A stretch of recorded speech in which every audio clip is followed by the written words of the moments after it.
coached 28 years. Yeah. Can I read it more?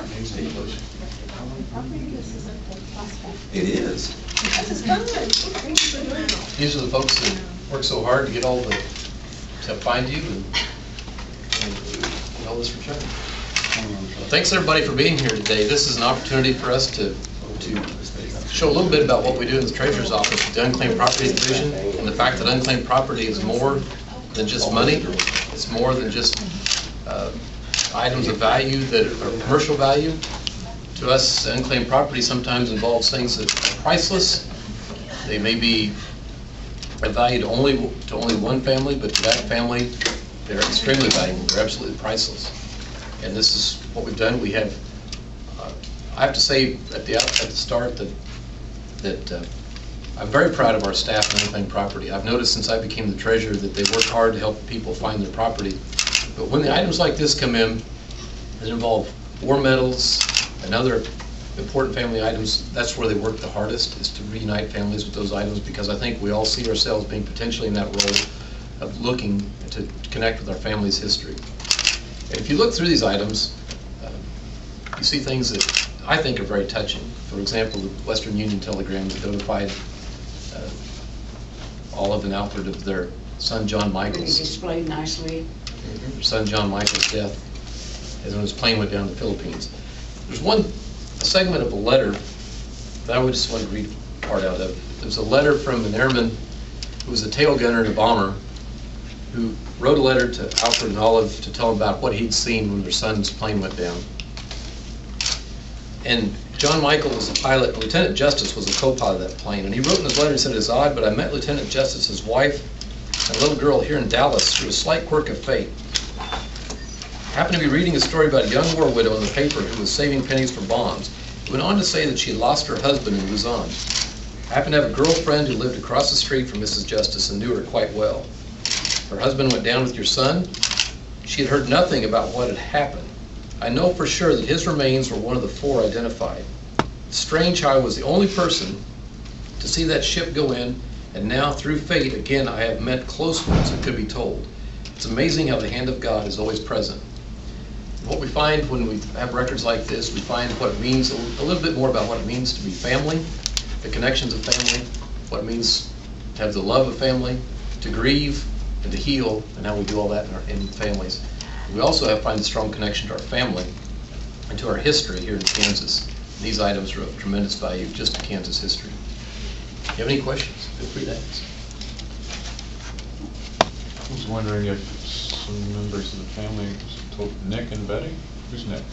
This is Betty and Yellow. Nick? If one of the two of you would just talk a little bit about coming across these materials and what it means to get. I can't hear it. I'll talk like I'm talking to my dad at home. That'll help. Could you please tell us what it means to you to receive these artifacts? Oh, well, I'm just overwhelmed because we have a really good genealogy of the family, and I had no idea that she had all this memorabilia left in the family. No, I'm just overwhelmed. And the way it's displayed, you've done such a beautiful job displaying it. We really didn't know what to expect, whether it's going to be some not very good family. Maybe they culled out the embarrassing elements. I don't know. That would have been a bigger pile.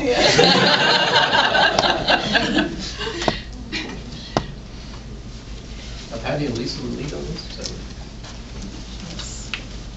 Patty Cooper and Lisa Wood here are the two who really put a lot of work into this. Actually, at one point, just got the phone book out and started calling people in Burlingame. Is that right, Patty? Right.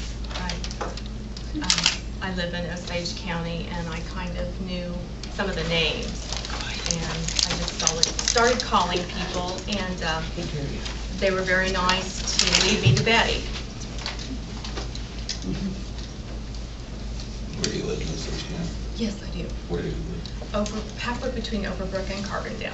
Overbrook. Yeah, that's right. We tell her that all the time. She's our resident specialist with anything to do with Osage County. I live in Osage County as well, but not for nearly as long as Patty has. So anytime we get anything in from Osage County, we say, Patty.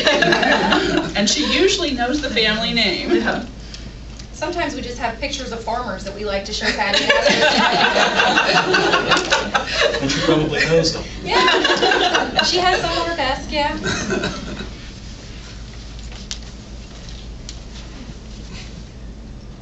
Betty, is there any way that you would have known Olive yourself? Is what? Did you know Olive yourself? Oh, yes, oh, yes. What was she like? Well, she was kind of like a princess. Like I've told people, she never did a laundry. Everything, he just treated her like a queen, her husband. And of course, Jack was the only child.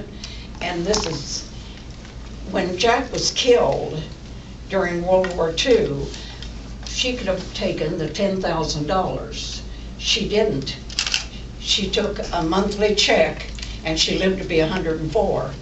So from 44 to not that that's replacing a son, I don't mean, but she did.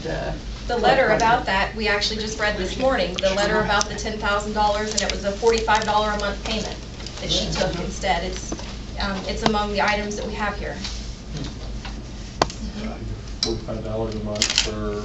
The letter was dated 1945, yeah. And your mom was 105. Wow. Annie was 105. When Yeah. her mother died, she was 105, so there's a good chance. Well, and Aunt Marie in California, and Olive's sister was 103. We And all found of them her were genes. 105. Really good Yeah. genes. Yeah. We're living forever. Yeah. Yeah, we found some information about Marie too. It looked like she lived a really interesting life too, because it looked like she was into a sorority and things at UCLA. It looked like that she was one of the founding members. Betty, what do you plan to... Are you going to take this stuff home? Who gets this stuff? Well, I'd like to. As soon as we're done here, we'll rebox it for them and they can take it. Then Dennis will make you aware of the surprise state fee that comes with it. Yeah, no, I'm just kidding. So what are you going to do with it, Betty? Well, but that I don't know. That I don't know. I mean, I think we'll all take a lot of time and look through everything. that's and, right. I mean, try to catch up on some of the history that we maybe don't know ourselves. Yeah. We're just glad it's going to be with you and not sitting in our record center.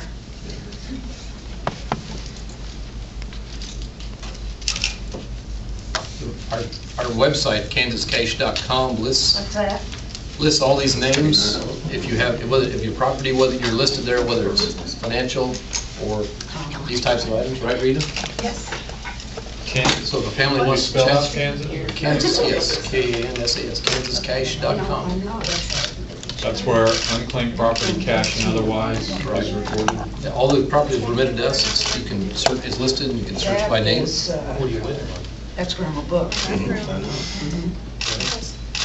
There's some items here that I think are important enough that I will suggest to Jenny Chin at the Historical Society that she visit with you, because there's some of these items that they may want to copy for their archives. The state archives, they're so valuable. It looks like a lot of them would be museum quality. Yes. Betty, where do you live now? I live in Burlingame. Okay. I live not too far. I live on a farm, and I live not too far from where the home place, where Aunt Olive was born.